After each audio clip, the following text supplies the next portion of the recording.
The Romans never saw Greenland. They never imagined their empire's breadth could reach so far. Yet every denarius they minted, every statue they cast, every pipe they laid left a mark in the frozen north. A signature written in poison, confession locked in ice. Welcome back to Whispered Chronicles, Echoes of Forgotten Lore. In our previous journey, we walked the desolate shores of Greenland, tracing the fading echoes of the Norse who once called this frozen frontier home. We looked at the ice as a barrier, a wall that eventually closed in on a lost colony. But today, we look deeper. We aren't just looking at the ice, we're looking through it, because the Greenland ice sheet isn't just a tomb for those who've lived upon its surface.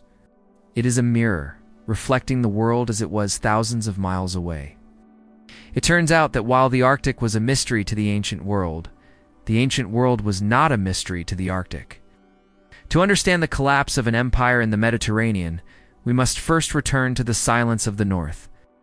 The wind does not speak here, it screams. Across the Greenland ice sheet, 3 kilometers thick, nothing grows, nothing lives. The temperature sits at minus 30 degrees Celsius on a summer day. This is a world of absolutes. White, cold, silence, but the ice remembers. 2,000 miles south in the hills of ancient Hispania, fires roared. Furnaces blazed hot enough to melt rock, enslaved hands fed the flames. The metal they sought was silver. The poison they released was lead, and the wind carried that poison north, across the Mediterranean, over the Atlantic, into the Arctic, where it fell as snow, layer by layer, year by year, century by century. This is the story of how we found it. The Greenland ice sheet is a library, not of words, but of air. Every snowflake that falls traps a tiny pocket of atmosphere. As the snow compresses into ice, those pockets seal. They become time capsules, microscopic vaults containing the exact composition of the air from the day they formed.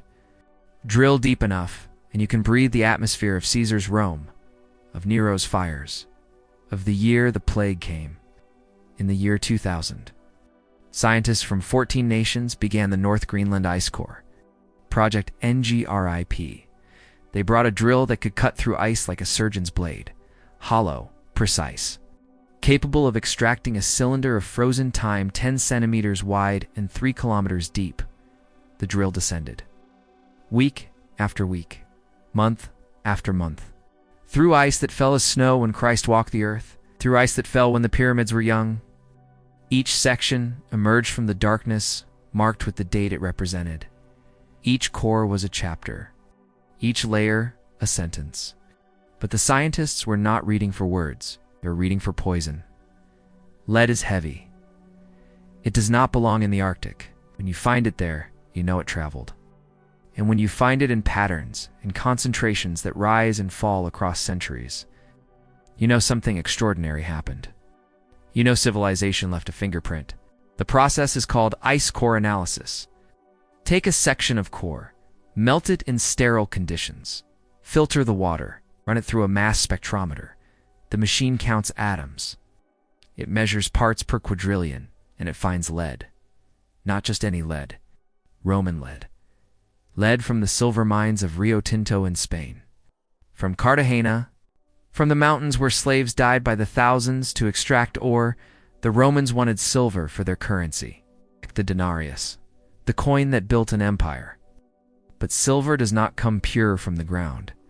It hides inside lead ore, galena, a dull gray rock that must be crushed, heated, and tortured until it releases its treasure. To understand the poison in the ice, you must first understand the nightmare that created it. Rio Tinto, the Red River, named for the water that ran crimson with dissolved minerals. The Romans called these mountains a gift from the gods. The slaves who worked them knew otherwise. Imagine descending into the earth. The tunnel mouth swallows you. Torchlight flickers against wet stone. The air grows thick, heavy. Each breath tastes of sulfur and sweat. You carry a hammer, an iron wedge, a skin of vinegar. The technique is ancient. Pour vinegar on hot rock. The stone cracks. The thermal shock splits it like ice under a hammer. You hear it in the darkness, sound like bones breaking, again and again, shift after shift, year after year. Some tunnels ran 300 meters down. No ventilation. No light beyond what you carried. Men suffocated in pockets of bad air. Men died in cave-ins. Their bodies stayed where they fell. There was always another slave to take their place. The ore came up in baskets, hand over hand, through shafts that climbed like throats toward the sky. At the surface, the smelting began. The furnaces were crude. Clay structures fed with charcoal. The ore went in. The slaves worked bellows made of animal hide. They pumped air into the flames until the heat became unbearable, until the lead inside the ore surrendered to the fire. The smell was unmistakable, sweet, metallic, toxic. Lead vapor mixed with smoke. It rose in columns that could be seen for miles. The slaves who worked the furnaces developed tremors. Their teeth fell out. Their minds grew slow, lead poisoning, though they had no name for it. The process is called cupellation. You heat the ore until the lead melts. You blow air across the molten pool. The lead oxidizes. It becomes litharge, a golden crust that you scrape away. What remains is silver, pure, gleaming, ready to become money. But the lead does not vanish. It becomes vapor. It rises with the heat. It mixes with the smoke, and the wind takes it. Follow a single atom of lead, born in the furnace heat, lifted on a column of smoke into the Spanish sky. The westerlies catch it. These are winds born in the subtropics. It's part of the great atmospheric engine called Hadley cells. Warm air rises at the equator. It flows north. It cools. It descends. And in descending, it creates rivers of wind that circle the globe. Our lead atom rides these rivers, crosses the Mediterranean in ours. It drifts over the Atlas Mountains. It reaches the Atlantic. Here the winds grow chaotic. Storm systems churn. Low-pressure cells spin. The atom rises on thermals. It falls with rain. It rises again. Some lead atoms fell into the ocean. Some settled on the coasts of France. Some drifted into the forests of Germania. But some, a precious few, traveled all the way to the Arctic, 3,000 kilometers from the furnace that birthed them. When the atom reached Greenland, it fell with snow, contaminated, microscopic, invisible to any eye. It settled on the ice sheet. More snow fell on top of it. The weight compressed it. Snow became ice. The atom was sealed, a prisoner in crystal, a messenger in a bottle that would not be opened for 2,000 years. Atmospheric currents do not care about borders. The lead from Roman furnaces entered the westerlies. It drifted north. Some fell as rain over the Mediterranean. Some settled in the Alps.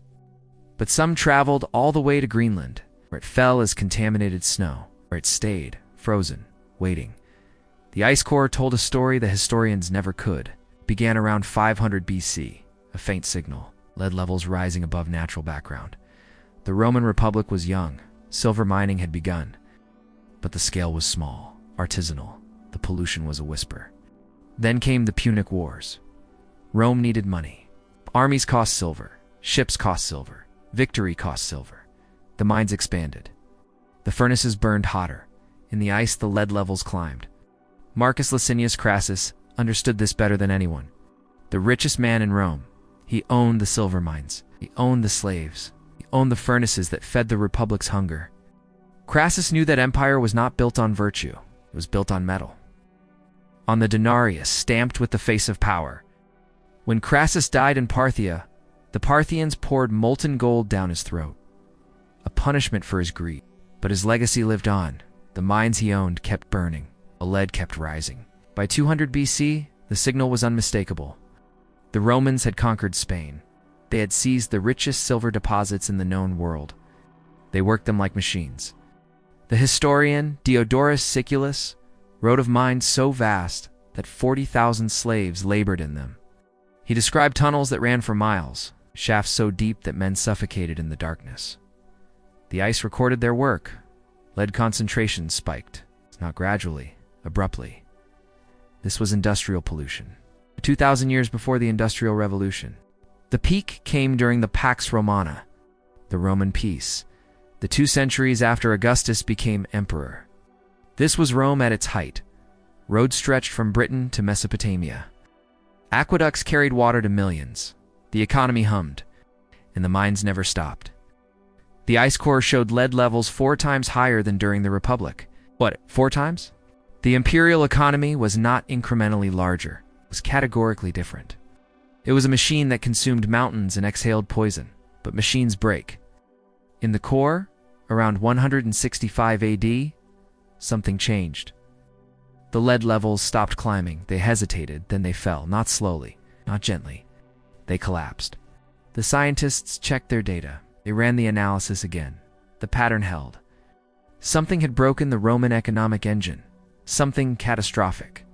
The historians knew what it was. It's the plague. It came from the east, from Parthia. Roaming legions brought it home like a trophy. The Antonine Plague, named for the emperor Marcus Aurelius Antoninus.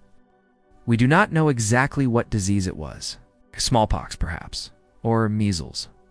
Paleogenetics may one day tell us. But we know what it did. It killed millions.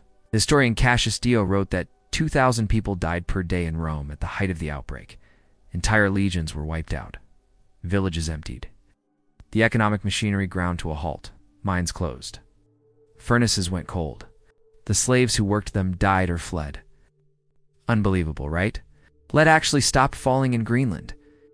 This is the ghost in the ice. A silent scream frozen in snow. The moment an empire realized it was mortal, the disease burned through Rome for 15 years.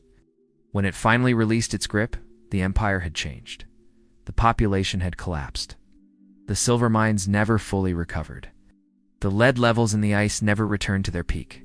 Rome would stagger on for another 3 centuries. But the ice knew. The apex had passed. The decline had begun. What the Antonine Plague began, the crisis of the 3rd century continued. For 50 years, Rome tore itself apart. Generals became emperors. Emperors became corpses. The frontiers collapsed. The economy shattered. In the ice core, lead levels plummeted. By 240 AD, they had fallen to levels not seen since the Republic. But there is another story in the ice. Story of invisible invasions. The Visigoths crossed the Danube in 376 AD. The Vandals poured into Gaul in 406. The histories record these as military catastrophes. Armies defeated, cities sacked, but the ice tells a different story. It's an economic story. When the barbarians came, they did not just burn, they severed. Trade routes collapsed, supply chains broke. The silver mines of Spain, already weakened, could not function without the imperial logistics network. Without roads maintained by legions, without ships protected by the navy. The ice shows this as a shiver. Not a collapse like the plague. A shudder. Lead levels dropped. Not to zero, but to a baseline that suggested subsistence. Artisanal production. The industrial scale was gone. The Visigoths did not understand they were in the ice core. They only wanted land, food, survival. But their invasion ended an atmospheric signature that had lasted half a millennium. They silenced the furnaces without ever knowing the furnaces existed. By 410 AD, when Alaric sacked Rome, lead was barely detectable. The eternal city fell. The ice barely noticed. The damage had been done decades earlier. Economically, Rome was already a ghost. The mines of Spain lay abandoned. The furnaces were cold. The wind that had carried poison north for half a millennium carried only clean air. Rome fell, but the ice remembered. The discovery changed how we see the ancient world. For centuries, historians relied on texts, on coins, on ruins. They knew Rome was powerful. They knew its economy was vast. But they could not measure it. Not precisely. Not objectively. The ice gave them numbers. Parts per quadrillion of lead in the atmosphere. Growth rates, decline rates. Economic cycles visible not in tax records or trade manifests, but in poison trapped in snow. Proved something remarkable. Human beings were changing the planet's atmosphere long before coal-fired engines, long before factories, long before we even understood what an atmosphere was.